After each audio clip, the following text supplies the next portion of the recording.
오늘 참으로 좋은 날입니다. 하나님의 큰 은혜가 여러분과 여러분의 가정에 있기를 주님의 이름으로 축복합니다. 온누리교회 여성민 목사입니다. 전쟁에서 빼놓을 수 없는 최고의 무기는 미사일입니다. 한번 목표지를 정해놓으면 끝까지 추적해서 격추하는 것이 미사일입니다. 이 미사일의 별명을 붙인다면 열정이라고 할 수가 있습니다. 신약 성경에 미사일처럼 한번 정한 것을 끝까지 가서 임무를 수행하는 사람이 있습니다. 사도 바울입니다. 미사일과 같이 열정의 사람이 2년간 첫 번째 전도여행을 마치는 마지막 부분인 것이죠. 사도행전 14장 19절에서부터 28절까지 본문을 함께 읽겠습니다. 사도행전 14장 19절에서 28절 말씀입니다. 유대인들이 안디옥과 이고니온에서 와서 무리를 충동하니 그들이 돌로 바울을 쳐서 죽은 줄로 알고 시외로 끌어내치니라. 제자들이 둘러섰을 때에 바울이 일어나 그 성에 들어갔다가 이튿날 바나바와 함께 더베로 가서 복음을 그 성에서 전하여 많은 사람을 제자로 삼고 루스드라와 이고니온과 안디옥으로 돌아가서 제자들의 마음을 굳게 하여 이 믿음에 머물러 있으라 권하고 또 우리가 하나님의 나라에 들어가려면 많은 환난을 겪어야 할 것이라 하고 각 교회에서 장로들을 택하여 금식 기도하며 그들이 믿는 주께 그들을 위탁하고 비시디아 가운데로 지나서 밤빌리아에 이르러 말씀을 버가에서 전하고 아달리아로 내려가서 거기서 배 타고 안디옥에 이르니 이곳은 두 사도가 이룬 그 일을 위하여 전에 하나님의 은혜에 부탁하던 곳이라. 그들이 이르러 교회를 모아 하나님이 함께 행하신 모든 일과 이방인들에게 믿음의 문을 여신 것을 보고하고 제자들과 함께 오래 있으니라. 19절에서 21절까지 읽겠습니다. 유대인들이 안디옥과 이고니온에서 와서 무리를 충동하니 그들이 돌로 바울을 쳐서 죽은 줄로 알고 시외로 끌어내치니라. 제자들이 둘러섰을 때에 바울이 일어나 그 성에 들어갔다가 이튿날 바나바와 함께 더베로 가서 복음을 그 성에서 전하여 많은 사람을 제자로 삼고 루스드라와 이고니온과 안디옥으로 돌아가서 바울과 바나바의 1차 전도여행이 AD 47년에서 49년까지 마무리되는 장면입니다. 비시디아 안디옥과 이고니온에 바울과 바나바의 복음을 못마땅하게 여기던 유대인들이 루스드라와까지 쫓아와서 무리를 선동해서 바울로 돌로 치는 그런 사건이 나타납니다. 이러한 상황이 바울은 자신의 경험상 아마 익숙할 거라고 생각이 됩니다. 자신이 사도행전 9장에서 예수 믿는 사람들을 잡아 가두려고 공문을 받아서 다메섹까지 가서 쫓아갔을 때 빛으로 임한 예수 그리스도를 만났던 그런 경험이 있습니다. 자신이 유대인들에게 돌을 맞을 때 유대 폭도들에게 모습이 자신의 모습과 정말 투영이 되었을 것입니다. 바울은 이번에 유대인들이 던진 돌을 심하게 맞아서 정말 엄청 많이 아팠던 것 같습니다. 얼마나 심하게 맞았던지 유대인들도 바울이 죽은 줄 알고 시외로 끌어내쳤다고 이야기를 하고 있습니다. 이 사건은 바울이 겪은 큰 고난이었습니다. 나중에 고린도후서를 쓸 때 바울에게 큰 고통으로 회자되고 있습니다. 유대인들과 제자들이 바울이 죽은 줄 알 정도로 심한 가혹한 그런 상황이었습니다. 20절의 그 상태를 사도행전의 저자 누가는 이렇게 표현하고 있습니다. 바울이 죽은 줄 알고 시외로 끌어내리칠 때 제자들이 둘러섰을 때 바울이 일어났다고 이야기를 합니다. 아나스타스, 이 헬라어 표현은 갑작스럽게 일어났다는 표현인데 하나님께서 특별하게 돌보심 때문에 기적적으로 일어난 것입니다.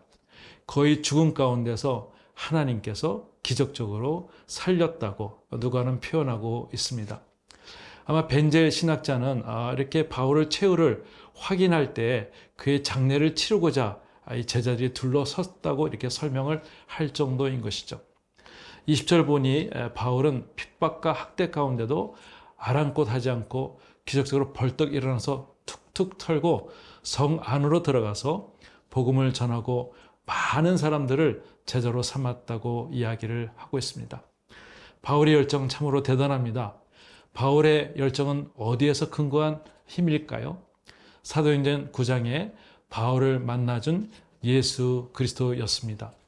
사도행전 9장에 예수 그리스도를 경험한 그 경험 하나로 인해서 그의 부르심의 소망 때문에 바울은 이렇게 담대하며 그의 열정을 갖게 된 것입니다. 존 파이퍼는 사도 바울이 그리스도를 따랐노라고 말할 때 그것은 그리스도의 겪으신 고난에 동참한다는 것을 의미한다고 말하고 있습니다.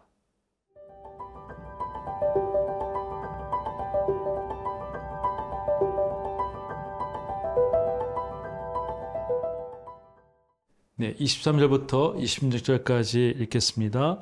각 교회에서 장로들을 택하여 금식 기도하며 그들이 믿는 주께 그들을 위탁하고 비스디아 가운데로 지나서 밤빌리아에 이르러 말씀을 버가에서 전하고 아틸리아로 내려가서 거기서 배 타고 안디옥에 이르니 이곳은 두 사도가 이룬 그 일을 위하여 전에 하나님의 은혜를 부탁하던 곳이라. 네.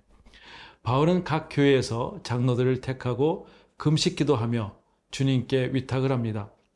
비스디아, 밤빌리아, 버가, 아틸리아, 그리고 배를 타고 안디옥에 이릅니다.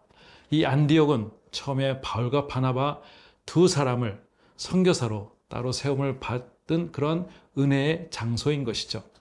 그곳에서 자신을 선교사로 파송한 수리아 안디옥 교회에 돌아와 하나님께서 전도여행에 베푸신 은혜를 나누게 됩니다. 거의 2년 동안 걸친 험난한 여정이었지만 바울과 바나바는 감동을 하면서 성령의 역사에 감사를 하게 됩니다. 그들이 유대인들과 이방인에게 예수님을 믿게 한 그런 이야기, 또 복음을 전했던 그런 이야기를 나누게 됩니다. 특별히 이방인들에게 복음을 확실하게 그렇게 전하여서 열렸던 그런 강한 이야기들을 나누게 됩니다. 나눌 때 깨달아지는 것을 서로 이야기합니다. 예수님께서 말씀 전하신 것이 전체 그림이 이제 그려지게 되는 것이죠. 예수님께서 너희는 예루살렘을 떠나지 말고 정말 오순절의 성령을 경험하게 된 것, 그것을 서로 깨닫게 되는 것이죠.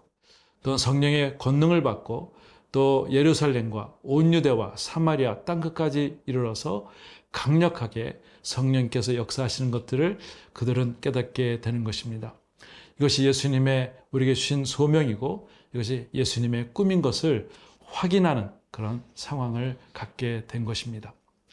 1차 전도행을 마치고 사도 바울과 바나바는 정말 죽을 뻔한 그런 고생했던 것보다 성령의 역사 가운데 가슴이 뛰는 그런 일들로 인해서 감사하며 찬양하는 모습을 보게 됩니다. 이제 이 가운데서 그는 2차 전도여행을 꿈꾸게 되는 것입니다. 그렇습니다. 하나님의 사람들은 성령의 역사에 감동을 하게 됩니다. 그리고 가만히 있지를 못합니다. 멈출 수가 없습니다. 제자들이 지금 안디옥에 있지만 새로운 전도여행을 계속 구상합니다. 지금 이 안디옥에서 1년 동안 있게 됩니다. 바울의 열정은 참 대단한 것 같습니다. 바울에게 물어보면 이 열정이 어디에서 왔는가 물어보면 이렇게 대답할 것입니다. 이 열정은 주님께 배웠다고 말할 것입니다. 그렇습니다. 이 열정은 예수님으로부터 온 것입니다. 예수님의 열정은 하나님의 아들이 하늘의 보좌를 버리고 이 땅에 오신 것입니다. 그리고 죄 많은 인간들과 함께하며 약한 자, 가난한 자와 함께하고 때로는 우물가 여인과 대화하시며 삭개오의 친구가 되어주신 그런 열정이었습니다. 그리고 우리를 대신해서 십자가에서 피 흘려 죽으신 그 열정입니다. 그것이 우리의 사랑이 되었으며 그 열정을 통해서 저와 여러분들을 살리신 것입니다. 이것이 은혜인 것이죠. 독일 신학자 버네퍼는 우리가 받은 이 은혜는 값싼 은혜가 아니라 값비싼 은혜라고 말하고 있습니다. 열정을 패션이라고 합니다. 순환에 해당하는 영어 패션이라는 단어는 고통, 서퍼링이라는 뜻의 라틴어로부터 유래했습니다. 예수님의 순환과 죽음, 그분의 열정으로 우리가 나음을 입었습니다.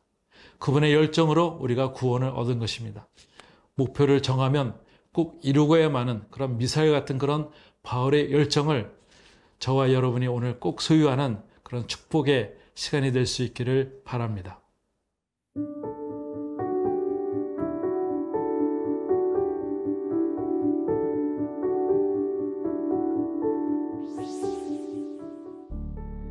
하나님 아버지, 바울의 전도여행을 통해서 우리가 귀한 열정을 배웁니다. 예수님께서 우리를 위해서 사랑하신 그 열정에 감사하며 오늘도 생명이 있음을 감사하며 은혜의 삶에 감사하는 저희들 될 수 있도록 도와주시옵소서. 예수님의 이름으로 기도드리옵나이다. 아멘.